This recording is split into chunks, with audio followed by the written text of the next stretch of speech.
Hello दोस्तों, स्वागत है पॉलिटेक्निक स्टडीज पे। मैं हूँ आर के सिंह एंड हम लोग कंटिन्यू कर रहे थे अप्लाइड केमिस्ट्री का सेकेंड यूनिट वाटर। तो वाटर का आज हमारा फोर्थ लेक्चर है, जहाँ पे हम लोग बात करने वाले हैं methods of removal of hardness of water. ठीक है, वाटर हार्डनेस को रिमूव करने के लिए जो मेथड्स हम लोगों ने देखे थे, उनमें से हम लोग आखिरी जो मेथड्स रह गया है, जैसे कि आपका lime soda process, permuted process and ion exchange method. ठीक है, उसके बाद कैल्गन प्रोसेस। तो ये चारों प्रोसेस को आज के क्लास में हम लोग डिस्कस करने वाले हैं। क्लास थोड़ा सा लंबा जाएगा, लेकिन कोई बात नहीं, ये चारों प्रोसेस को आज हम लोग डिस्कस करके ही छोड़ेंगे। तो दोस्तों चलो करते हैं क्लास को स्टार्ट। तो दोस्तों आज के क्लास में हम लोग जितने भी मेथड के बारे में डिस्कस करने वाले हैं, इन सभी मेथड के सहारे वाटर के दोनों ही टाइप ऑफ हार्डनेस को हम लोग दूर कर सकते हैं। Both type of hardness can be removed by this processes. तो दोस्तों सबसे पहले बात करेंगे लाइम सोडा मेथड के बारे में। लाइम सोडा मेथड या फिर प्रोसेस, कुछ भी लिखिए। ठीक है, लाइम सोडा मेथड। दोस्तों आप सभी को याद होगा, प्रीवियस क्लास में हम लोगों ने टेम्पोररी हार्डनेस ऑफ वाटर को दूर करने का दो मेथड सीखे थे। एक तो बॉइलिंग हो गया एंड दूसरा हो गया आपका क्लार्क्स प्रोसेस। ठीक है, जिसको हम लोग लाइम प्रोसेस भी कहते हैं। एंड परमानेंट हार्डनेस को दूर करने का एक प्रोसेस के बारे में हम लोगों ने सीखे थे, वॉशिंग सोडा मेथड। ओके, तो दोस्तों अगर हम लोग क्लार्क्स प्रोसेस, ठीक है, बोले तो lime process and washing soda method को एक साथ परफॉर्म करते हैं, तो फिर उस मेथड को हम लोग कह सकते हैं लाइम सोडा मेथड। ठीक है, ये क्या है दोस्तों? Combination of Clark process and washing soda process. Okay, तो यहाँ पे क्या है, both type of hardness can be removed by this process. ठीक है, in this process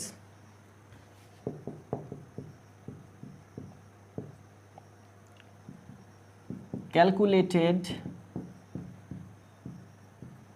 amount of calcium hydroxide and Na2CO3 मतलब soda is added with hard water to remove hardness. ठीक है, तो इस मेथड में क्या किया जाता है दोस्तों? इस मेथड में calculated amount of lime and soda is added. Okay, तो हार्ड वाटर के साथ, खारा पानी के साथ कैलकुलेटेड अमाउंट ऑफ लाइम, चूना एंड वॉशिंग सोडा ऐड किया जाता है हार्डनेस को दूर करने के लिए। ओके, तो जैसे कि हमें पता है, अगर हम लोग हार्ड वाटर में लाइम ऐड करते हैं, चूना ऐड करते हैं, तो फिर उसका जो टेम्पोररी हार्डनेस है वो दूर होता है। ठीक है, एंड वहीं पे अगर वॉशिंग सोडा ऐड करते हैं तो उससे क्या होता है, परमानेंट हार्डनेस दूर होता है। तो इस मेथड में हम लोग दोनों ही ऐड कर रहे हैं, मतलब दोनों ही हार्डनेस दूर होगा। ठीक है, तो देखो यहाँ पे इक्वेशन ज़्यादा लिखने की कोई ज़रूरत नहीं है, क्योंकि हम लोगों ने क्लार्क प्रोसेस में इक्वेशन लिखा था एंड सोडा प्रोसेस में भी केमिकल इक्वेशंस हम लोगों ने लिखा था। ठीक है, तो देखो ये कौन सा नमक है दोस्तों? Calcium bicarbonate. ठीक है, तो इसको दूर करने के लिए हमें ऐड करना है लाइम। तो इससे क्या होता है, CaCO3 प्रोड्यूस होता है एंड उसके साथ पानी। ठीक है ना, ये हम लोगों ने देखा था। एंड अगर पानी में मैग्नीशियम बाइकार्बोनेट नमक प्रेजेंट होता है तो क्या होगा, MgOH2 एंड उसके साथ CaCO3 एंड H2O प्रोड्यूस होगा। ठीक है ना, तो यहाँ पे मैं एरो दे रहा हूँ क्योंकि मैंने इक्वेशंस को बैलेंस नहीं किए हैं। ठीक है, तो इससे क्या हुआ दोस्तों, हार्ड वाटर से हमारा जो टेम्पोररी हार्डनेस था वो दूर हो गया। अब बात करते हैं हम लोग किसके बारे में? अब हम लोग बात करते हैं परमानेंट हार्डनेस के बारे में। ठीक है, कैल्शियम क्लोराइड नमक प्रेजेंट है, तो हम लोग ऐड कर रहे थे वॉशिंग सोडा। तो इससे क्या होगा, इससे आपका क्या होगा दोस्तों, देखो CaCO3 तो प्रोड्यूस होगा एंड ये प्रेसिपिटेटेड हो जाएगा CaCO3। तो यहाँ पे क्या रह जाएगा दोस्तों, यहाँ पे रह जाएगा NaCl। ओके, एंड अगर एक और की बात करते हैं तो हम लोग क्या लेते हैं, कैल्शियम सल्फेट लेते हैं। ठीक है, CaSO4 उसके साथ क्या करेंगे हम लोग, क्योंकि ऐड कर रहे हैं वॉशिंग सोडा, तो वॉशिंग सोडा ऐड करते हैं यहाँ पे। इससे क्या प्रोड्यूस होगा दोस्तों, यहाँ पे भी क्या होगा, कैल्शियम कार्बोनेट प्रोड्यूस होगा, एंड उसके साथ क्या प्रोड्यूस होगा, Na2SO4। ओके, ठीक है। तो इस तरह से देखो, इस तरह से ये टेम्पोररी हार्डनेस भी दूर हो रहा है एंड परमानेंट हार्डनेस भी दूर हो रहा है। ओके, तो ये है आपका लाइम सोडा मेथड, जिसके सारे हम लोग टेम्पोररी एंड परमानेंट हार्डनेस दोनों को ही दूर करते हैं। ये टेम्पोररी हार्डनेस दूर करने का इक्वेशन है ये, एंड ये है परमानेंट। ओके, ठीक है ना।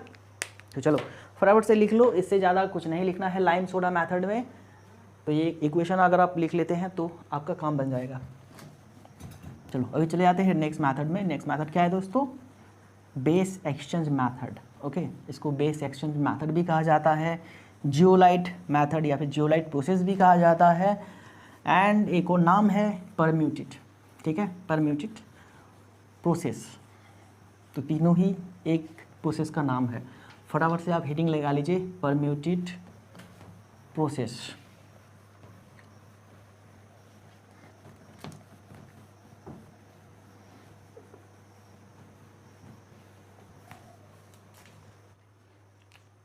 तो दोस्तों आगे हम लोग डिस्कस करने वाले हैं परम्यूटेड और बेस एक्सचेंज मेथड। ठीक है, और एक नाम और है दोस्तों, जियोलाइट मेथड। ठीक है, तो तीनों ही नाम एक ही प्रोसेस का है, किसी भी नाम से आपको पूछा जा सकता है। तो याद रखिएगा, base exchange method, zeolite method and permuted method एक ही प्रोसेस है। तो दोस्तों ये जो मेथड है, ये मेथड बेस्ट मेथड है। It is the best and widely used method to remove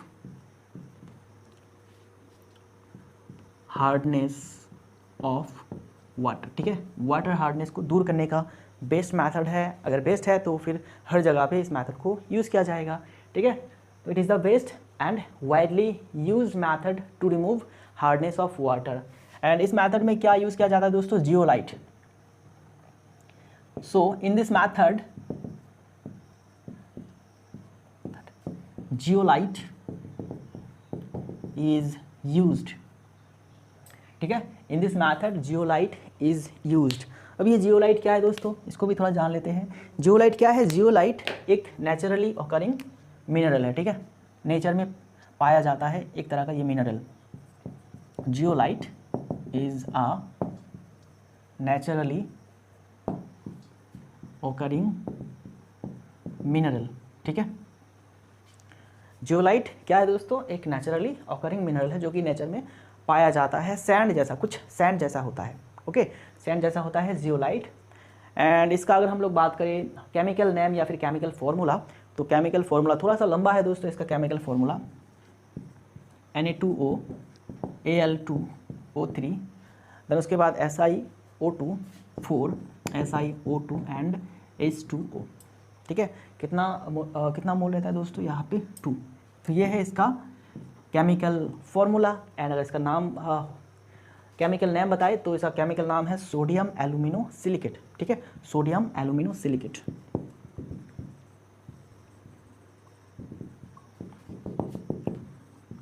ठीक है, zeolite is a naturally occurring mineral जिसका फॉर्मूला है Na2O Al2O3 4 SiO2 and 2 H2O, and इसका नाम है सोडियम एल्यूमिनो सिलिकेट। ठीक है दोस्तों, तो ये जो जियोलाइट है सोडियम एल्यूमिनो सिलिकेट, इसको आर्टिफिशियली भी प्रिपेयर्ड किया जाता है। Is also prepared artificially. ठीक है, आर्टिफिशियली इसको प्रिपेयर्ड किया जाता है, मतलब ह्यूमन मेड भी होता है। हम लोग इसको कृत्रिम उपाय से इसको बनाते हैं। ठीक है, एंड जो हम लोग बनाते हैं कृत्रिम उपाय से सोडियम एल्यूमिनो सिलिकेट, इसको कहा जाता है परम्यूटेड। ठीक है, is the trade name of artificial zeolite. ठीक है,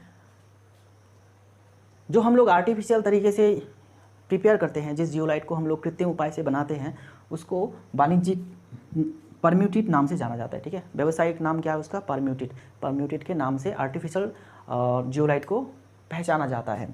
तो इसीलिए इस मैथड का नाम हो गया है permute. Okay, and zeolite method, क्योंकि जियोलाइट हम लोग इसमें यूज़ करते हैं। अगर हम लोग जियोलाइट को नेचुरली जियोलाइट लेते हैं तो वो जियोलाइट मैथड हो गया। अगर हम लोग आर्टिफिशियली जियोलाइट लेते हैं, जो हम लोग कृत्रिम उपाय से बनाते हैं, उसको अगर लेते हैं, यूज़ करते हैं, तो फिर वो हो गया permute. Permute is the trade name of artificial zeolite और आर्टिफिशियल सोडियम एल्यूमिनो सिलिकेट। ठीक है, तो ये था जियोलाइट के बारे में। आगे हम लोग बात करते हैं प्रोसेस के बारे में। देखो, चलो ये पूरा आप लिख लीजिए फटाफट से वीडियो को पॉज करके। अभी हम लोग प्रोसेस देखने वाले हैं कि इस प्रोसेस में कैसे वाटर को ट्रीट किया जाता है।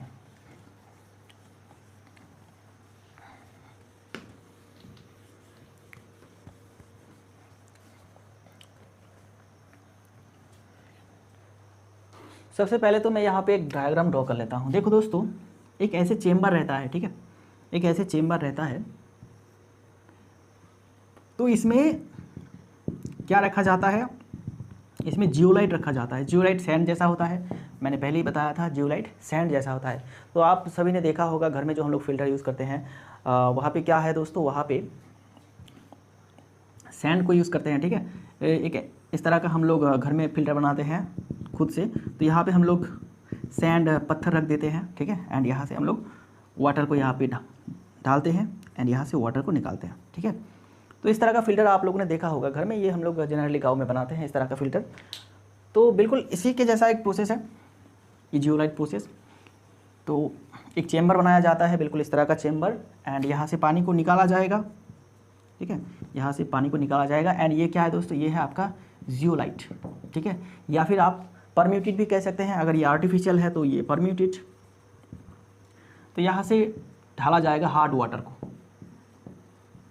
यहाँ से हार्ड वाटर को ऐसे यहाँ पे ढाला जाएगा। ठीक है, तो हार्ड वाटर इसके थ्रू क्या होगा दोस्तों, पर्कुलेट होगा। ठीक है, धीरे धीरे नीचे आएगा एंड यहाँ से वाटर हमारा क्या होगा, ये जो वाटर यहाँ पे निकलेगा दोस्तों, ये है आपका सॉफ्ट वाटर। सॉफ्ट वाटर, ठीक है। अब हमें देखना है कि ये जो हार्ड वाटर यहाँ पे आ रहा है, ठीक है, एंड इसके थ्रू पास हो रहा है, पर्कुलेट हो रहा है, तो यहाँ पे कौन सा रिएक्शन होता है। ठीक है, ये देखने वाली बात है दोस्तों। जैसे कि हम लोगों ने जियोलाइट का केमिकल फॉर्मूला देखा, ठीक है, जियोलाइट का केमिकल फॉर्मूला क्या है, Na2O Al2O3 4 SiO2, ठीक है, 4 SiO2 एंड 2H2O। ठीक है, ये क्या था दोस्तों, ये था आपका जियोलाइट का केमिकल फॉर्मूला। ठीक है, तो जब हम लोग हार्ड वाटर को इसके थ्रू पर्कुलेट कराएंगे, ठीक है, इसके थ्रू पास कराएंगे जियोलाइट के थ्रू, तो क्या होगा, हार्ड वाटर में जनरली क्या रहता है दोस्तों, कैल्शियम, ठीक है, कैल्शियम, मैग्नीशियम, ओके, ये नमक प्रेजेंट होता है। कैल्शियम का बाइकार्बोनेट, मैग्नीशियम का बाइकार्बोनेट, या फिर कैल्शियम का क्लोराइड सल्फेट, मैग्नीशियम का क्लोराइड सल्फेट, ये नमक प्रेजेंट होता है। तो देखो, जब हम लोग हार्ड वाटर को इसके थ्रू पास कराएंगे तो ये जो कैल्शियम है एंड मैग्नीशियम है, ये रिप्लेस हो जाएगा किसके साथ, सोडियम के साथ। ठीक है, सोडियम के साथ रिप्लेस हो जाएगा। बोले तो रिएक्शन के बाद कुछ इस तरह से हो जाएगा। चलो, ये हमारा है क्या, जियोलाइट। ठीक है, सोडियम को यहाँ पे लिख रहा हूँ अलग से, सोडियम जियोलाइट प्लस क्या होगा दोस्तों, हमारे नमक पे है कैल्शियम एंड मैग्नीशियम का सॉल्ट। ठीक है, ओके, कैल्शियम या फिर मैग्नीशियम का सॉल्ट है। तो ये दोनों रिएक्शन करके क्या प्रोड्यूस होगा, कैल्शियम और मैग्नीशियम का जियोलाइट प्रोड्यूस होगा। ठीक है, एंड इधर क्या रह जाएगा, Na सॉल्ट, सोडियम का सॉल्ट। ठीक है, तो देखो, ये जो कैल्शियम मैग्नीशियम है, ये कैल्शियम मैग्नीशियम यहाँ से आके जियोलाइट के साथ रिप्लेस हो रहा है। जियोलाइट के जो सोडियम है इसके साथ रिप्लेस होके ये बना रहा है कैल्शियम एंड मैग्नीशियम का जियोलाइट। ओके, मतलब बेस चेंज हो रहा है। यहाँ पे कैल्शियम मैग्नीशियम था, ये यहाँ से रिप्लेस होके यहाँ पे इसके साथ जुड़ गया है एंड ये यहाँ पे आ गया है। मतलब ये यहाँ पे जाएगा एंड ये दोनों यहाँ पे इसके साथ जुड़ जाएगा। मतलब इसका बेस एक्सचेंज हो रहा है। ठीक है, तो इसके लिए इस प्रोसेस को कहा जाता है बेस एक्सचेंज मैथड। ओके, ठीक है ना। तो हमारा ये जो प्रोड्यूस हो रहा है दोस्तों, ये जियोलाइट इसी फिल्टर में रह जाएगा। ये जो जियोलाइट है इसी फिल्टर में इसी के साथ रह जाएगा एंड जो वाटर फ्लो होगा वो हमारा सॉफ्ट वाटर निकलेगा बाहर। जो वाटर फ्लो होगा वो होगा आपका सॉफ्ट वाटर। ठीक है, चलो, तो ये था पूरा कंसेप्ट। अभी हम लोग थोड़ा सा लिख लेते हैं इसके बारे में, क्योंकि अगर एग्जाम में पूछा गया तो थोड़ा सा तो लिखना पड़ेगा। Process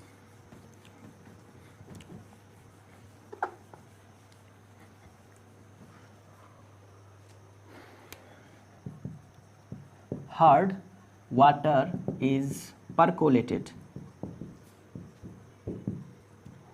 through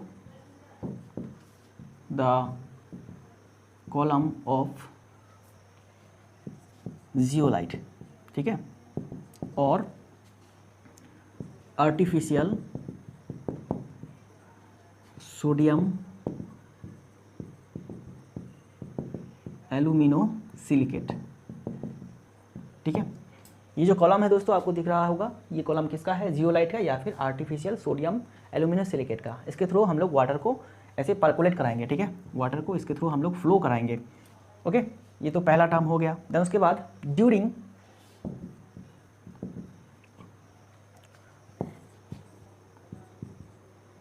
percolation of hard water, Ca+2 और Mg+2 ions of hard water is replaced by the sodium of zeolite। ठीक है, तो जियोलाइट में जो सोडियम होता है दोस्तों वो किसके साथ रिप्लेस हो जाएगा, हार्ड वाटर का कैल्शियम एंड मैग्नीशियम के साथ रिप्लेस हो जाता है। ठीक है, ओके,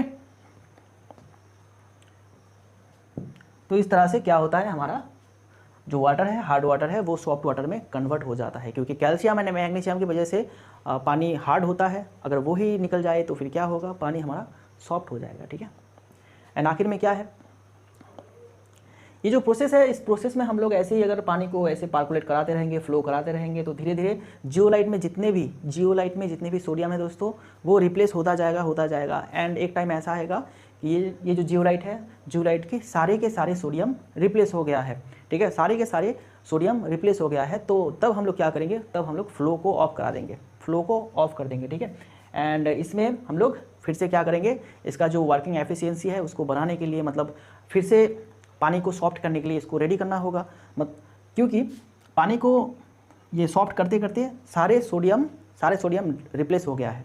ओके, तो इसके पास अभी सोडियम तो नहीं बचा है, तो सोडियम को फिर से लाने के लिए हमें क्या करना होगा, इसमें 10% सोडियम क्लोराइड का सोल्यूशन डालना होगा। ठीक है, तो अगर हम लोग इसमें 10% सोडियम क्लोराइड सोल्यूशन देते हैं तो फिर क्या होगा, जियोलाइट में जितने भी कैल्शियम एंड मैग्नीशियम आया है वो सभी के सभी फिर से सोडियम पे रिप्लेस हो जाएगा। एंड ये जो हमारा फिल्टर है वो फिर से हार्ड वाटर को सॉफ्ट करने के लिए रेडी हो जाएगा। ठीक है, तो यहाँ पे इस बात को भी लिख लेते हैं, when all the sodium plus ion are replaced thus the zeolite is exhausted। ठीक है, exhausted when all the sodium ions of zeolite are replaced thus the zeolite exhausted। ठीक है, zeolite become exhausted लिख सकते हैं हम लोग। ठीक है,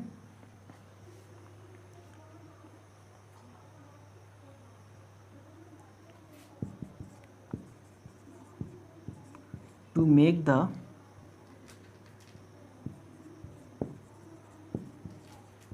zeolite bed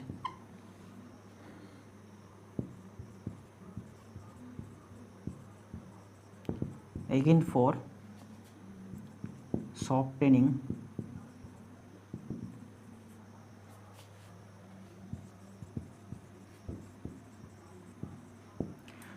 of hard water, 10% NaCl solution is to be passed through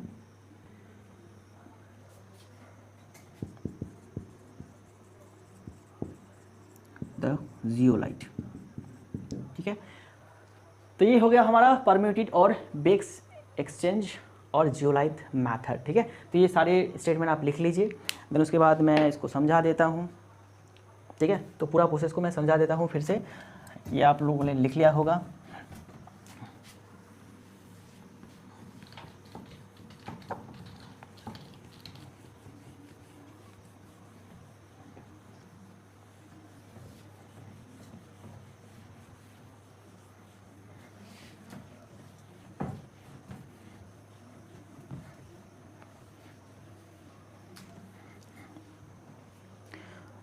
तो देखो दोस्तों, जिन लोगों को समझ में नहीं आया है तो मैं फिर से इसको समझा देता हूँ, ओके।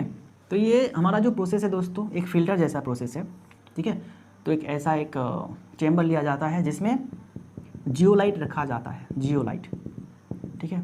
जियोलाइट, इसमें क्या रखा जाता है दोस्तों, जियोलाइट या फिर परम्यूटेड आर्टिफिशियल जियोलाइट, चाहे आप कुछ भी कह दें, तो इसमें जियोलाइट रखा जाता है। जियोलाइट का और जो केमिकल फॉर्मूला क्या है दोस्तों, Na2O L2O3, ठीक है, 4SiO2 एंड 2H2, ओके। ये है इसका केमिकल फॉर्मूला, ओके। तो इसके थ्रू हम लोग क्या कराएंगे दोस्तों, इसके थ्रू हम लोग यहाँ से हार्ड वाटर को पास कराएंगे, हार्ड वाटर को यहाँ पे हम लोग डालेंगे, ये हार्ड वाटर यहाँ पे आएगा एंड धीरे धीरे धीरे धीरे नीचे आएगा। नीचे हम लोग यहाँ पे एक आउटलेट रखेंगे जिसके थ्रू क्या कर सकता है, पानी बाहर निकल सकता है, ठीक है। तो हार्ड वाटर में क्या होता है, हार्ड वाटर में कैल्शियम मैग्नीशियम का नमक होता है, ठीक है ना, कैल्शियम या फिर मैग्नीशियम का नमक होता है। तो जब ये हार्ड वाटर में क्या है आपका, कैल्शियम +2 एंड मैग्नीशियम +2 नमक है, ठीक है। तो देखो, जब ये हार्ड वाटर इसके थ्रू, जियोलाइट के थ्रू पास होगा, धीरे धीरे ऐसे पर्कुलेट होता जाएगा नीचे, ओके। तो ये जो कैल्शियम एंड मैग्नीशियम आयन है दोस्तों, ये इसको रिप्लेस कर देगा, ठीक है। मतलब सोडियम के जगह पे अब कैल्शियम आ जाएगा या फिर मैग्नीशियम आ जाएगा, ठीक है। सोडियम के जगह पे क्या आ जाएगा दोस्तों, कैल्शियम या फिर मैग्नीशियम आ जाएगा। मतलब जियोलाइट कैल्शियम एंड मैग्नीशियम को यहाँ पे पकड़ के रख देगा, ठीक है, एंड बाकी वाटर को जाने देगा। बाकी वाटर क्या होगा, इसके थ्रू निकल जाएगा बाहर। तो इस वाटर में जो वाटर निकलेगा यहाँ पे, ठीक है, जो वाटर इस यहाँ पे निकलेगा वो क्या होगा, free of Ca+2 and Mg+2। मतलब इस पानी में क्या होगा, कैल्शियम +2 एंड मैग्नीशियम +2 का कोई भी नमक प्रेजेंट नहीं होगा। मतलब वाटर हमारा क्या हो गया, सॉफ्ट हो गया है। बिल्कुल इसी प्रोसेस को हमें लिख के थोड़ा सा एक्सप्लेन करना है, ठीक है। तो देखो, अभी हम लोग इसका जो इक्वेशंस है इसको भी लिख लेते हैं। सॉफ्टनिंग प्रोसेस में क्या होता है, ये सोडियम जियोलाइट है, ठीक है। इसके साथ क्या होगा, हार्ड वाटर में क्या है, कैल्शियम +2 एंड मैग्नीशियम +2, ओके। इन दोनों के बीच में रिएक्शन होगा, जब पानी इसके थ्रू पास होगा तो इन दोनों के बीच में रिएक्शन होगा। तो रिएक्शन होने के बाद क्या होगा, ये कैल्शियम एंड मैग्नीशियम जियोलाइट के साथ रिप्लेस हो जाएगा। जियोलाइट में सोडियम के साथ क्या होगा, रिप्लेस हो जाएगा, ठीक है। सोडियम का जगह कौन ले लेगा, कैल्शियम एंड मैग्नीशियम, एंड इधर क्या रहेगा दोस्तों, इधर रहेगा आपका सोडियम का सॉल्ट, ठीक है, सोडियम का सॉल्ट रहेगा, ओके, ठीक है ना। अभी अगर हम लोग बात करें रिवाइवल की, रिवाइवल क्या है, इस तरह से हार्ड वाटर पास हो रहा है, धीरे धीरे हो रहा है, एंड ये सोडियम कैल्शियम को रिप्लेस कर रहा है। तो ये पूरे जियोलाइट में जितने भी सोडियम है वो धीरे धीरे रिप्लेस होते होते एक टाइम क्या होगा, वो बिल्कुल खत्म हो जाएगा, सारे सोडियम रिप्लेस हो जाएगा, ठीक है। कैल्शियम एंड मैग्नीशियम के साथ सारे सोडियम रिप्लेस हो जाएगा। तो उसका मतलब क्या है, ये जियोलाइट हमारा अब कोई काम का नहीं रहा, ये अब हार्ड वाटर को सॉफ्ट नहीं कर पाएगा, ठीक है। तो इस जियोलाइट को फिर से काम पे लाने के लिए हमें क्या कराना होगा, हमें यहाँ पे डालना होगा 10% सोडियम क्लोराइड का सोल्यूशन, ठीक है, 10% सोडियम क्लोराइड का सोल्यूशन। अब सोडियम क्लोराइड में क्या है, सोडियम है, तो वो सोडियम फिर से जियोलाइट में आ जाएगा, ठीक है, फिर से जियोलाइट में आ जाएगा। अब जियोलाइट में फिर से सोडियम आ गया है तो फिर से ये वाटर को सॉफ्ट कर पाएगा, ओके। तो रिवाइवल में क्या होता है दोस्तों, रिवाइवल में होता है ऐसा, देखो ये जो यहाँ पे फॉर्म हुआ है कैल्शियम एंड मैग्नीशियम का जियोलाइट, ठीक है, ये अब सोडियम क्लोराइड के साथ अगर रिएक्शन करता है तो क्या आएगा, यहाँ पे क्या प्रोड्यूस होगा दोस्तों, सोडियम का जियोलाइट प्रोड्यूस होगा, ठीक है, सोडियम का जियोलाइट प्रोड्यूस होगा। एंड इधर क्या होगा, इधर क्या प्रोड्यूस होगा, CaCl2 और MgCl2, ठीक है, ये प्रोड्यूस होगा, ओके। मतलब हमारा ये जियोलाइट बेड फिर से काम करने के लिए रेडी हो गया है। ओके, तो ये दोनों आपको याद रखना है। एक तो सॉफ्टनिंग प्रोसेस में ये होता है एंड रिवाइवल में ये होता है। रिवाइवल में हम लोग क्या करते हैं, 10% सोडियम क्लोराइड का सोल्यूशन डालते हैं। ओके, तो ये था आपका परम्यूटेड और बेस एक्सचेंज मैथड और जियोलाइट मैथड। ठीक है, तो ये बहुत ही इंपॉर्टेंट है, इसीलिए मैंने इसको 2 बार समझाया है। अगर आपको फिर भी दिक्कत है तो थोड़ा सा सारे नोट्स लिखने के बाद थोड़ा सा आप पढ़िएगा तो आपको सारी चीज़ें समझ में आ जाएगा।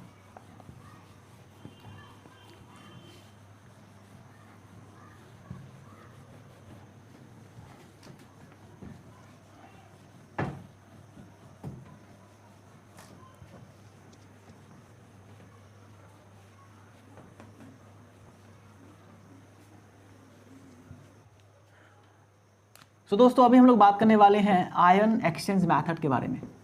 आयन एक्सचेंज मैथड, ठीक है। आयन एक्सचेंज मैथड दोस्तों, इस मैथड में 2 तरह के रेजिन यूज़ किया जाता है। ठीक है, एक तो हो गया आपका कैटायन एक्सचेंज रेजिन एंड दूसरा है एनायन एक्सचेंज रेजिन। तो इस मैथड में रेजिन का काम क्या होता है, जो कैटायन एक्सचेंज रेजिन है वो हार्ड वाटर से कैटायन को रिप्लेस करता है, एक्सचेंज कर देता है। ठीक है, एंड वहाँ पे हाइड्रोजन कैटायन को छोड़ देता है पानी में। एंड वहीं पे एनायन जो एनायन एक्सचेंज रेजिन है वो आपका हार्ड वाटर से एनायन को रिप्लेस करता है एंड हार्ड वाटर में OH माइनस, ठीक है, इस आयन को एक्सचेंज कर देता है। ठीक है, एंड आखिर में क्या होता है, H plus and OH minus, ये दोनों आयन आपस में जुड़ के कंबाइन होके बनाता है वाटर। ओके, तो देखो इस मैथड में 2 चेम्बर होता है दोस्तों, 2 चेम्बर होता है ऐसे, ठीक है ना। एक यहाँ पे होगा आपका कैटायन एक्सचेंज रेजिन, ठीक है, एंड यहाँ पे है एनायन एक्सचेंज रेजिन। तो पानी को ऐसे डाला जाएगा, हार्ड वाटर को ऐसे डाला जाएगा, इसके थ्रू पर्कुलेट किया जाएगा एंड यहाँ से जो निकलेगा इसको फिर से यहाँ पे डाला जाएगा ऐसे, ठीक है, ऐसे यहाँ पे डाला जाएगा। तो पानी यहाँ से जो पानी निकलेगा दोस्तों वो हमारा होगा आयन फ्री सॉफ्ट वाटर, इसमें कोई भी आयन नहीं रहेगा एंड ये सॉफ्ट वाटर होगा। ठीक है, इधर हमने घुसाया क्या, हार्ड वाटर, एंड इधर क्या निकल रहा है दोस्तों, सॉफ्ट वाटर। ठीक है, तो ये है पूरा प्रोसेस का ओवरव्यू। यहाँ पे होता है कैटायन एक्सचेंज रेजिन जो कि हार्ड वाटर से कैटायन को रिमूव करता है, जैसे कैल्शियम का कैटायन, मैग्नीशियम का कैटायन, ये कैटायन को रिमूव कर देता है एंड छोड़ देता है क्या, हाइड्रोजन प्लस कैटायन को। ओके, एंड ये हाइड्रोजन प्लस एंड बाकी जो वाटर है वो यहाँ पे चला आता है। ठीक है, एंड एनायन में क्या करता है दोस्तों, जो जितने भी एनायन है प्रेजेंट, ठीक है, जैसे कि क्लोराइड, आपका क्लोराइड आयन, सल्फेट आयन, ये सभी एनायन है, इसको रिमूव करता है, एक्सचेंज करता है ये वाला रेजिन। ठीक है, एंड इसमें क्या छोड़ देता है, OH माइनस छोड़ देता है। ठीक है, एंड पहले से क्या था, यहाँ पे H प्लस था, तो ये दोनों मिलके बनाता है क्या दोस्तों, H2O। ठीक है, जो कि हमें बाद में मिलता है। ओके, ये है आपका ion free, okay, ion free soft water. ठीक है ना। चलो अभी बात करते हैं हम लोग कैटायन एक्सचेंज रीजन के बारे में। ठीक है, तो यहाँ पे वो सभी कंपाउंड लेना होगा जो कि कैटायन को रिप्लेस कर सकता है एंड हाइड्रोजन आयन को छोड़ सकता है, रिलीज कर सकता है। ठीक है, कैटायन को रिप्लेस करके हाइड्रोजन आयन को रिलीज करता है। तो यहाँ पे जैसे कि हम लोग बात करें, सच रेजिन्स हैव, इसमें क्या रहता है, जनरली देखा जाता है SO3H, ये वाला जिस रीजन में ये प्रेजेंट होता है वो भी कैटायन एक्सचेंज करता है एंड हाइड्रोजन आयन को छोड़ता है। एंड अगर वही पे बात करें हम लोग COOH, ये वाला ग्रुप जिसमें प्रेजेंट होता है, ठीक है, ग्रुप जिसमें प्रेजेंट होता है, उस रीजन को भी हम लोग कैटायन एक्सचेंज रीजन के हिसाब से यूज़ कर सकते हैं। ठीक है, एंड वही पे बात करें हम लोग एनायन एक्सचेंज रीजन की, एनायन एक्सचेंज रेजिन।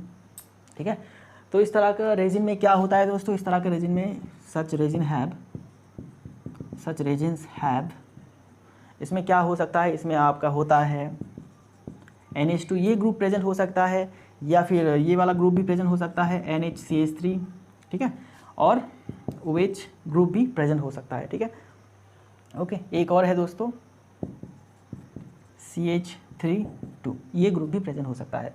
तो जितने भी कंपाउंड में, जितने भी रेजिन में ये सभी ग्रुप प्रेजेंट होगा, वो क्या कर सकता है दोस्तों, एनायन को एक्सचेंज कर सकता है एंड OH माइनस आयन को रिलीज कर सकता है। ठीक है, तो इसके थ्रू अगर हम लोग वाटर को पास कराएंगे तो हमें क्या मिलेगा, H प्लस आयन मिलेगा, ठीक है। एंड इसके थ्रू पास कराएंगे वाटर को तो हमें मिलेगा ये आयन, ठीक है। एंड आखिर में ये दोनों आयन मिलके क्या करता है दोस्तों, ये दोनों आयन मिलके वाटर फॉर्म करता है। ओके, तो चलो अभी जान लेते हैं प्रोसेस। तो ये आप लिख लीजिए, कैटायन एक्सचेंज रीजन में क्या क्या ग्रुप प्रेजेंट हो सकता है दोस्तों, ये वाला ग्रुप एंड ये वाला ग्रुप, ठीक है। एनायन एक्सचेंज रीजन में क्या प्रेजेंट हो सकता है, ये वाला ग्रुप अगर प्रेजेंट होता है तो फिर ये एनायन एक्सचेंज रीजन के हिसाब से हम लोग उन सभी कंपाउंड को यूज़ कर सकते हैं। कंपाउंड बहुत सारे हैं एंड बहुत सारे कंपाउंड ऐसे आर्टिफिशियल तरीके से बनाया जाता है अभी, तो उतने कंपाउंड का नाम हमें याद नहीं रहेगा। फिलहाल आप ग्रुप्स को याद रखिए कि अगर कंपाउंड में ये वाला ग्रुप्स प्रेजेंट होता है तो फिर हम लोग उसको आयन एक्सचेंजर रीजन के हिसाब से यूज़ कर सकते हैं, ठीक है। तो ये ग्रुप्स आप याद रखिएगा, अगर कभी पूछ लिया जाता है तो आपको ये ग्रुप्स का नाम लिखना होगा। ओके, तो प्रोसेस तो आपको पूरा समझ में आ गया है। तो देखो अभी यहाँ पे हम लोग क्या करते हैं, प्रोसेस को देखते हैं, ठीक है। At first hard water is passed through cation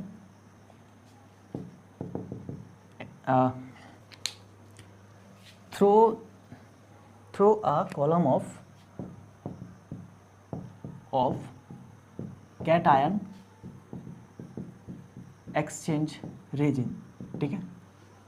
तो ये क्या है दोस्तों, एक कॉलम है, इसके थ्रू हमें वाटर को पास कराना है। सबसे पहले इसमें क्या होगा, कैटायन एक्सचेंज रीजन प्रेजेंट होगा, ठीक है, which replace the cations such as calcium +2, magnesium +2 from hard water and equivalent amount of H plus ions are released, ठीक है। तो ये होता है फर्स्ट। इस कॉलम में क्या होता है, इस कॉलम के थ्रू जब हम लोग हार्ड वाटर को पास कराएंगे तब हार्ड वाटर में जितने भी कैटायन है, calcium +2 ion and magnesium +2 ion, ठीक है, वो रिप्लेस हो जाता है। एंड जितना रिप्लेस होगा उसी के सेम अमाउंट पे, इक्विवेलेंट अमाउंट पे हाइड्रोजन प्लस आयन रिलीज किया जाएगा वाटर पे। ओके, ठीक है ना। तो इसका अगर हम लोग केमिकल इक्वेशन देखेंगे तो कैसा आएगा, देखो ये है आपका क्या दोस्तों, ये है आपका कैटायन एक्सचेंजर रेजिन, ठीक है। ये आपका कैटायन एक्सचेंजर रेजिन, कोई भी रेजिन आप यूज़ कर रहे हो ये है। तो अगर यहाँ पे कैल्शियम +2 वाटर है और वाटर में कैल्शियम +2 आयन है एंड यहाँ पे लेते हैं मैग्नीशियम के, ठीक है। तो इन दोनों के बीच में रिएक्शन होगा। रिएक्शन पे क्या डेवलप होगा दोस्तों, रिएक्शन पे यहाँ पे डेवलप क्या होगा बोलो, यहाँ पे सबसे पहले तो ये जो R है, ठीक है, ये Ca के प्लस ऐड हो जाएगा, ठीक है। ये दोनों, ये जो ग्रुप है दोस्तों R ग्रुप, ठीक है, एल्किल ग्रुप जो है R बोले तो क्या, एल्किल ग्रुप, ठीक है। ये एल्किल ग्रुप ये कैल्शियम के साथ ऐड होकर एक कंपाउंड बनाएगा एंड रिलीज करेगा हाइड्रोजन प्लस, ठीक है। एंड वहीं पे यहाँ पे क्या होगा, Rmg+2 एंड यहाँ पे भी हाइड्रोजन रिलीज होगा, ठीक है ना। तो ये होता है इसका रिएक्शन। अभी आप कौन सा रेजिन यूज़ कर रहे हैं उसका यहाँ पे आपको लिखना है, ठीक है। तो क्योंकि रेजिन बहुत सारी है इसलिए हम लोग उसको सिर्फ इसी के एल्किल ग्रुप के हिसाब से ऐसे लिखेंगे, ओके ना। तो देखो यहाँ पे जो ये हाइड्रोजन प्लस आयंस जो रिलीज़ हो रहा है ये वाटर के साथ कहाँ पे फ्लो होगा दोस्तों, इसमें फ्लो हो जाएगा, ठीक है, इसमें फ्लो हो जाएगा। तो हम लोग यहाँ पे लिख सकते हैं after this process water is passed through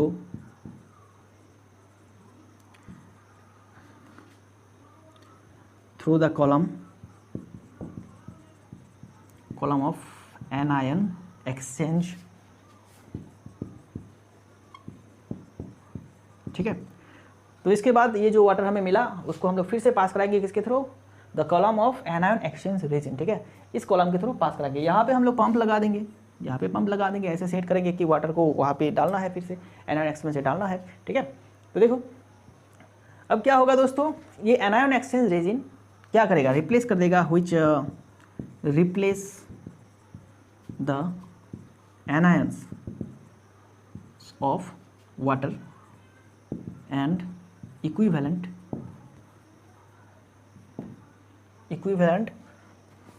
OH OH ions are released, ठीक है, रिलीज, ओके। तो यहाँ पे क्या होता है, यहाँ पे जैसे ये ROH हमारा क्या हो गया, ये ROH हमारा क्या है दोस्तों, 2ROH या फिर ROH ले लीजिए, कुछ भी ले लीजिए, ठीक है। ये हमारा क्या है, एनायन एक्सचेंज रेजिन है, ठीक है। तो अगर पानी में क्लोराइड नमक प्रेजेंट है तो ये क्लोराइड क्या है, माइनस आयन है, एनायन है। इसको रिप्लेस कर देगा किसके साथ बोलो, इसको रिप्लेस कर देगा ये एल्किल ग्रुप के साथ, R के साथ ये रिप्लेस हो जाएगा ऐसे, ठीक है। एंड क्या रिलीज़ होगा, OH माइनस रिलीज़ होगा, ठीक है। अगर ऐसे ही बात करते हैं हम लोग, ऐसे ही बात करेंगे अगर सल्फेट नमक की, सल्फेट नमक, तो इसमें क्या होता है दोस्तों, ये क्या है, सल्फेट क्या है आपका, सल्फेट एनायन है, ठीक है, -2। तो क्या होगा, यहाँ पे RSO4 हो जाएगा, ठीक है। एंड यहाँ पे रिलीज़ होगा OH, ओके, ठीक है ना। चलो इतना फटाफट से लिख लीजिए। एंड उसके बाद आपको लिखना है आफ्टर दिस प्रोसेस, ठीक है। चलो यहाँ पे लिख देता हूँ, आफ्टर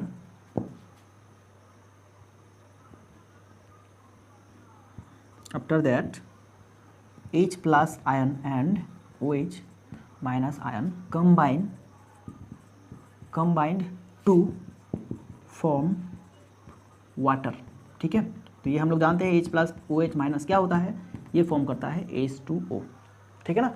एंड जो वाटर हमें मिलेगा वो क्या होगा, वो आपका आयन फ्री होगा, जिसमें कि ना ही कोई कैटायन होगा ना ही कोई एनायन होगा, मतलब आयन फ्री वाटर हमें मिलेगा एंड सॉफ्ट वाटर हमें मिलेगा, ठीक है। देखो क्लोराइड, सल्फेट, कैल्शियम, मैग्नीशियम, जितने भी नमक के आयन थे वो सभी दूर हो गया है, मतलब नमक ही दूर हो गया है, तो वाटर हमें क्या मिलेगा, सॉफ्ट वाटर मिलेगा, ठीक है, मीठा पानी मिलेगा, ओके। तो ये है आयन एक्सचेंज मेथड। फटाफट से इसको पूरा को लिख लीजिए। थोड़ा सा डिफिकल्ट है याद रखना, लेकिन प्रोसेस को अगर समझ जाएंगे तो दिक्कत नहीं होगा, ठीक है ना।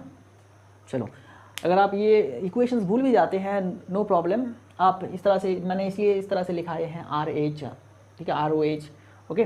क्योंकि अगर यहाँ पे मैं पूरा नाम लिखता तो फिर पूरा केमिकल जो रिएक्शन है वो डिफ़िकल्ट हो जाता, आपको याद करने में दिक्कत होता है, इसलिए मैंने शॉर्ट फॉर्म पे यहाँ पे लिखा है। ये क्या है आपका कैटायन एक्सचेंज रेजिन एंड ये है anion exchange resin. Anion exchange resin किसको रिप्लेस करता है, एनायंस को। एनायन तो पता है हमें, क्लोरीन, सल्फेट, ठीक है, ओके। एंड कैटायन किसको रिप्लेस करता है, कैटायन को रिप्लेस करेगा कैटायन एक्सचेंज रेजिन।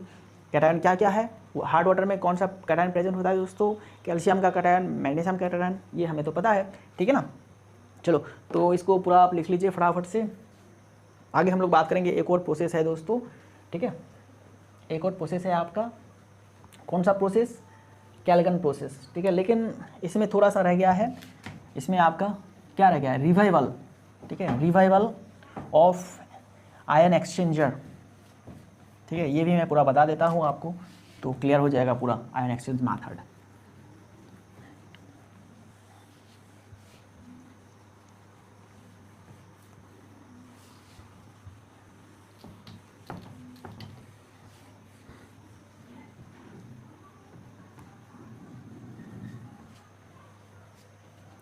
तो दोस्तों अब क्या है कि हम लोग यहाँ से हार्ड वाटर को ऐसे इनलेट करा रहे हैं, ठीक है।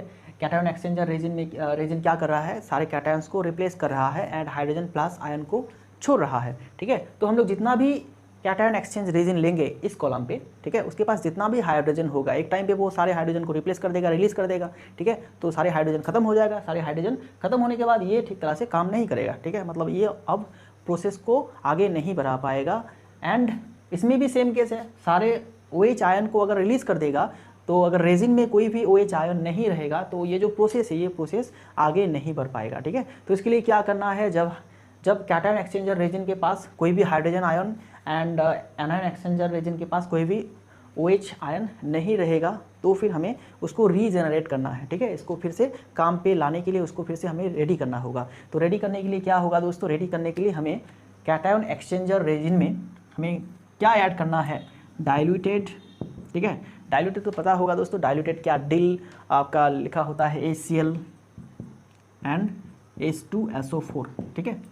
डाइल्यूटेड HCl एंड H2SO4 अगर हम लोग इसके साथ ऐड करते हैं, ठीक है, calculated amount of diluted HCl and H2SO4 add करने से क्या होगा, ये जो कैटायन एक्सचेंजर रेजिन है उसके पास फिर से हाइड्रोजन आयन चला आएगा एंड वो फिर से हाइड्रोजन आयन को रिलीज कर पाएगा, ठीक है। एंड वहीं पे एनायन एक्सचेंजर रेजिन में हम लोग क्या करते हैं दोस्तों, एनायन एक्सचेंजर रेजिन में हम लोग ऐड करते हैं क्या ऐड करते हैं बोलो, NaOH, ठीक है, डाइल्यूटेड NaOH, इसको ऐड करेंगे एनायन एक्सचेंज रेजिन में, तो इसके पास क्या आ जाएगा, OH आयन फिर से आ जाएगा, तो फिर से वो वाटर को सॉफ्ट कर पाएगा। ओके, ठीक है ना। तो ये आप देख लीजिए, फटाफट से लिख लीजिए। देखो अब अगर मैं यहाँ पे रीजेनरेशन का, तो कैटायन की बात करते हैं। सबसे पहले कैटायन की बात करते हैं। कैटायन एक्सचेंजर रीजन में क्या होता है दोस्तों, कैटायन एक्सचेंजर रीजन में क्या डेवलप हो रहा था, ये डेवलप हो रहा था, ये डेवलप हो रहा था, ठीक है। तो इसके साथ अगर हम लोग HCl या फिर H2SO4 को ऐड करते हैं तो क्या जनरेट होगा हमारे पास फिर से आ जाएगा RH, ठीक है, ये RH फिर से आ जाएगा। मतलब रेजिन में फिर से क्या आ जाएगा दोस्तों, रेजिन में फिर से आपका हाइड्रोजन आयन वापस आ जाएगा एंड रेजिन हमारा फिर से सॉफ्टनिंग प्रोसेस में यूज़ किया जा सकता है, ठीक है। तो ये हो गया आपका रीजनरेशन कैटायन के लिए। अभी अगर एनायन एक्सचेंजर रेजिन की बात करें तो एनायन एक्सचेंजर में क्या प्रोड्यूस हो रहा था दोस्तों, एनायन एक्सचेंजर में प्रोड्यूस हो रहा था आपका NSO4, ठीक है, NCl, सॉरी N नहीं, ये दोस्तों ये R है आपका, R, ठीक है, ये प्रोड्यूस हो रहा था, ठीक है, ये आपका प्रोड्यूस हो रहा था। तो इसके बाद अगर हम लोग ये ऐड कर देते हैं तो क्या आएगा दोस्तों, ROH फिर से जनरेट होगा, ठीक है। बस ये आप याद रखिएगा, थोड़ा सा पूछा नहीं जाता है लेकिन जस्ट थोड़ा सा याद रखिएगा। अगर पूछ लिया जाता है, बाई चांस पूछ लिया जाता है, तो अगर आप इस तरह से भी लिखते हैं तो चलता है। ओके, अगर आपके पास कोई किताब है तो किताब से आप इसको डिटेल्स के साथ पढ़ सकते हैं, लेकिन उतना ज़रूरत नहीं है, इसलिए मैंने नहीं कराए हैं, ठीक है। सिर्फ आपको पूरा आयन एक्सचेंज मेथड को याद रखना है कि कैसे कैसे किया जाता है। सबसे पहले तो पानी को कैटायन एक्सचेंजर रीजन के थ्रू पास कराया जाता है, जहाँ पे हार्ड वाटर में जितने भी कैटायन है जैसे कि कैल्शियम आयन, मैग्नीशियम आयन, ये रिप्लेस हो जाता है and hydrogen plus ion release होता है, ठीक है, equivalent amount of hydrogen plus ion release होता है। देन उसी पानी को हम लोग एनायन एक्सचेंजर रीजन के थ्रू पास कराएंगे, जहाँ पे क्या होगा, पानी में जितने भी एनायन है जैसे कि chlorine ion and sulphate ion, ये रिप्लेस हो जाएगा एंड पानी में OH आयन रिलीज हो जाता है। बाद में hydrogen ion, hydrogen plus ion and OH minus ion, ये दोनों कंबाइन होके वाटर फॉर्म करता है एंड ये वाटर आपका क्या होता है, आयन फ्री वाटर होता है, ठीक है, डीआयोनाइज्ड वाटर। ओके, चलो तो अभी बात करते हैं हम लोग कैल्गन प्रोसेस के बारे में। कैल्गन प्रोसेस में क्या होता है, तो दोस्तों आगे हम लोग बात करने वाले हैं कैल्गन प्रोसेस के बारे में, ठीक है। ये जो प्रोसेस है उतना पॉपुलर नहीं है, उतना यूज़ भी नहीं किया जाता है, लेकिन हाँ बॉयलर में ये वाला प्रोसेस ज़्यादातर यूज़ किया जाता है। बॉयलर बोले तो जहाँ पे पानी को उबाल के स्टीम प्रोड्यूस किया जाता है एंड उस स्टीम के सहारे इलेक्ट्रिसिटी प्रोड्यूस होता है या फिर दूसरे काम पे लगता है, ठीक है। तो उस केस में हम लोग इस प्रोसेस को यूज़ करते हैं। इस प्रोसेस को यूज़ करने का बेनिफिट क्या है, देखो हार्ड वाटर के साथ एक कम्प्लेक्स सॉल्ट को ऐड करना होता है बस, ठीक है। हार्ड वाटर जो है उसके साथ एक जटिल लवण को ऐड करना होता है। जटिल लवण का नाम है सोडियम हेक्सामेटाफॉस्फेट। इसी जटिल लवण का व्यावसायिक नाम है आपका कैल्गन, ठीक है। मतलब इसी जटिल लवण को, सोडियम हेक्सामेटाफॉस्फेट को ही कैल्गन नाम से जाना जाता है। तो हार्ड वाटर के साथ कैल्गन को बस ऐड करना होता है, जिससे क्या होता है, हार्ड वाटर में जितने भी आयन्स है, ठीक है, जितने भी आयन्स है, कैल्शियम का आयन या फिर मैग्नीशियम का आयन, वो क्या होता है, वो इस कैल्गन के साथ मिल के एक नया कंपाउंड बनाता है एंड जो कंपाउंड बनता है वो वाटर में ही रहता है, ठीक है, वो वाटर में ही रह जाता है एंड जो कैटायंस है वो नीचे प्रेसिपिटेटेड नहीं होता है, ठीक है। तो देख लो ये आपका है बॉयलर, ठीक है, जहाँ पे ऐसे ये हमारा बॉयलर है, यहाँ पे इस तरह से स्टीम को लिया जाता है। तो इसमें अगर ऐसे पानी है, ठीक है, ये हार्ड वाटर, तो हार्ड वाटर को अगर हम लोग सिंपली ऐसे हीट करेंगे, ठीक है, तो प्रॉब्लम क्या होता है, हार्ड वाटर में जितने भी नमक है दोस्तों, वो क्या करता है, उसका जो नमक है वो ऐसे, जो ये हमारा बॉयलर है, ठीक है, इसके इनर साइड पे, इनर वॉल पे ऐसे एक लेयर फॉर्म करता है, ठीक है, लेयर फॉर्म करता है एंड ये लेयर आपका क्या है, हीट को इधर से उधर ट्रांसफ़र नहीं होने देता है, ठीक है। तो इस वाटर को हीट करने के लिए हमें और भी ज़्यादा हीट लगता है, ठीक है, इस वाटर को बॉयल करने के लिए हमें और भी ज़्यादा हीट देने का ज़रूरत होता है, मतलब एनर्जी का वेस्ट, ठीक है, हीट एनर्जी वेस्ट हो रहा है एंड ये जो बॉयलर है इसमें ज़्यादा हीट देने की वजह से ये जो मटेरियल है बॉयलर का वो भी इरोड हो जाता है, वो भी डैमेज हो जाता है, ठीक है। तो ये कुछ डिसएडवांटेज है। तो इसमें क्या किया जाता है, इसमें कैल्गन ऐड किया जाता है, प्लस इसमें क्या ऐड किया जाता है, कैल्गन, ठीक है। अब कैल्गन ऐड करने से क्या होता है, चलो अभी इसको फिर से ड्रॉ कर लेता हूँ फटाफट से। यहाँ पे ये हमारा है बॉयलर, ओके, यहाँ से हम लोग देते हैं हीट, ठीक है ना। तो हम लोगों ने हार्ड वाटर के साथ कैल्गन ऐड कर लिए हैं, तो ये कैल्गन हार्ड वाटर में जो जितने भी ये कैटायन है, ठीक है, इस कैटायन के साथ कैल्गन मिल जाता है एंड नया कंपाउंड बनाता है, ठीक है, एंड वाटर में ही प्रेजेंट रहता है। तो क्या होता है, जब हम लोग इसको हीट देंगे तो ये कैल्शियम एंड ये मैग्नीशियम का नमक ऐसे नीचे प्रेसिपिटेटेड नहीं होगा एंड इनर साइड में कोई भी लेयर प्रोड्यूस नहीं करेगा, ठीक है, कोई भी लेयर प्रोड्यूस नहीं करता है, ओके, ठीक है ना। तो प्रोड्यूस नहीं करता है तो हमारा हीट भी कम लग रहा है, हमें हीट का वेस्ट नहीं हो रहा है एंड ये हमारा बॉयलर भी ठीक तरह से काम करता है, okay.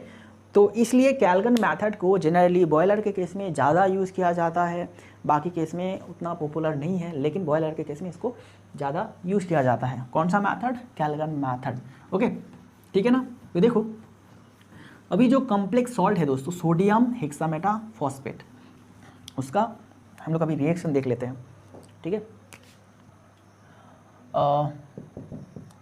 In this method a complex salt called sodium hexametaphosphate, ठीक है, हेक्सामेटाफॉस्फेट, इसका अगर हम लोग केमिकल फॉर्मूला लिखेंगे तो कुछ इस तरह से आएगा, Na2NA4PO3 ठीक है। तो ये क्या है दोस्तों, ये है आपका sodium hexametaphosphate whose trade name is Calgon is added with hard water, ठीक है। तो इस कैल्गन को हार्ड वाटर के साथ ऐड किया जाता है, Ca+2 ions of hard water combine with Calgon and form soluble form a soluble compound, okay, thus जिसकी वजह से calcium ion is not precipitated,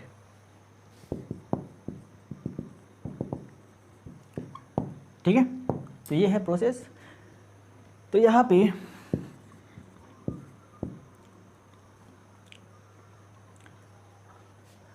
2 होगा, ठीक है, Na4PO3 प्लस क्या होगा दोस्तों, कैल्शियम आयन वाला सॉल्ट होगा, कैल्शियम सॉल्ट, कैल्शियम का क्लोराइड ले लीजिए या फिर सल्फेट ले लीजिए, चलो मैं सल्फेट ले रहा हूँ यहाँ पे। तो देखो ये है हमारा क्या, ये है कैल्गन एंड पानी में कौन सा नमक प्रेजेंट था दोस्तों, कैल्शियम सल्फेट नमक प्रेजेंट था, ठीक है। तो अब ये दोनों क्या करेगा, ये दोनों आपस में रिएक्शन करेगा एंड हमारे पास क्या फॉर्म होगा, एक कंपाउंड फॉर्म होगा। वो कौन सा कंपाउंड होगा, कुछ इस तरह का कंपाउंड होगा, PO3 ये कंपाउंड फॉर्म होगा, ओके, एंड इधर फॉर्म होगा Na2SO4, ठीक है। तो ये जो कंपाउंड फॉर्म हो रहा है दोस्तों, ये जो कंपाउंड फॉर्म हो रहा है, ये कैल्शियम आयन इसमें अब इंक्लूड हो चुका है, रिप्लेस हो चुका है, ठीक है। मतलब ये कैल्शियम आयन अब प्रेसिपिटेट नहीं होगा, ओके, ठीक है ना। तो प्रेसिपिटेट अगर नहीं होगा तो फिर बॉयलर में कोई भी लेयर भी फॉर्म नहीं होगा, जिसकी वजह से हीट एनर्जी भी हमारा बच जाएगा एंड बॉयलर का जो मटेरियल है वो भी डैमेज नहीं होगा, ठीक है। इसलिए हम लोग कैल्गन प्रोसेस को ज़्यादातर यूज़ करते हैं बॉयलर के केस में। दोस्तों कैल्गन प्रोसेस से इतना ही आपको जानना है, इससे आगे नहीं जानना है आपको। एंड अगर पूछा जाए कैल्गन प्रोसेस हम लोग कहाँ पे यूज़ करते हैं तो आप बताइएगा। ज़्यादातर हम लोग यूज़ करते हैं बॉयलर के केस में, ठीक है। बॉयलर को ठीक तरह से सर्विस में रखने के लिए, मेंटेनेंस करने के लिए हम लोग इस प्रोसेस को बॉयलर में यूज़ करते हैं। तो दोस्तों आज के क्लास में हम लोगों ने 4 मेथड को सीखे हैं। 4 मेथड में पहला मेथड था लाइम सोडा मेथड, देन उसके बाद हम लोगों ने जियोलाइट, एंड थर्ड मेथड था आयन एक्सचेंज मेथड, एंड आखिरी हो गया कैल्गन प्रोसेस। तो इनमें से सबसे ज़्यादा इंपॉर्टेंट है आपका कौन सा? Zeolite method. जियोलाइट मेथड को कई बार पूछ लिया गया है, तो उसके साथ आयन एक्सचेंज मेथड को भी आप याद रखिएगा, ठीक है, उसको भी पूछ लिया जाता है कभी कभी, लेकिन ज़्यादातर पूछा जाता है जियोलाइट मेथड को। तो दोस्तों ये था हमारा treatment of hardness of water, ठीक है।